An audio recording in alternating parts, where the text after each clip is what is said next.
চলতি বছর ইউক্রেনের আরও প্রায় ৫৫০ বর্গ কিলোমিটার ভূখণ্ড দখলে নিয়েছে রাশিয়া। শুক্রবার এমন দাবি করেছেন রুশ প্রতিরক্ষামন্ত্রী সের্গেই শোইগু। সম্প্রতি নতুন করে আরও ৪টি অঞ্চলের নিয়ন্ত্রণ হারিয়েছে ইউক্রেন।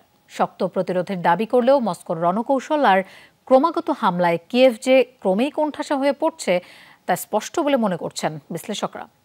সিলন ফ্যামিলি ব্লেন্ডের কড়ালিকার আর সতেজ স্বাদের পারফেক্ট ব্লেন্ডে স্বপ্নেরা মেলুক টানা। বিস্তীর্ণ এলাকা জুড়ে দাউ দাউ করে জ্বলছে আগুন। শুক্রবার রাশিয়ার মুহুর্মুহু ড্রোন হামলায় এভাবেই পুড়ে ছাই হয়ে যায় নিপ্রো শহরের একাধিক আবাসিক ও বাণিজ্যিক ভবন। এর একদিন আগেও খার্কিভে গ্লাইডেড বোমা হামলা চালিয়েছে রাশিয়া। হতাহতের শিকার বেশ কয়েকজন। ক্যালিবার গ্লাইড বোমা ছুঁড়েছে রুশ সেনারা। বোমাটি একটি আবাসিক ভবনে আঘাত করে। যে ঘরে সরাসরি আঘাত করেছে বোমাটি, সেখানে একজন নারী ছিলেন এবং ঘটনাস্থলেই প্রাণ হারান তিনি। আহত হয়েছে অনেকে।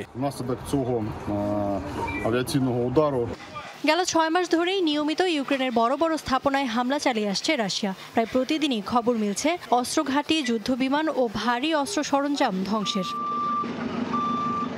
শক্ত প্রতিরোধ ও পাল্টা হামলার দাবি করলেও দিন দিন আরও শোচনীয় হচ্ছে ইউক্রেনের অবস্থা। নতুন করে রাশিয়ার কাছে ৪টি শহরের নিয়ন্ত্রণ হারিয়েছে দেশটি। রুশ প্রতিরক্ষামন্ত্রীর দাবি, চলতি বছর ইউক্রেনের প্রায় ৫৫০ বর্গ কিলোমিটার এলাকার নিয়ন্ত্রণ নিয়েছে রাশিয়া।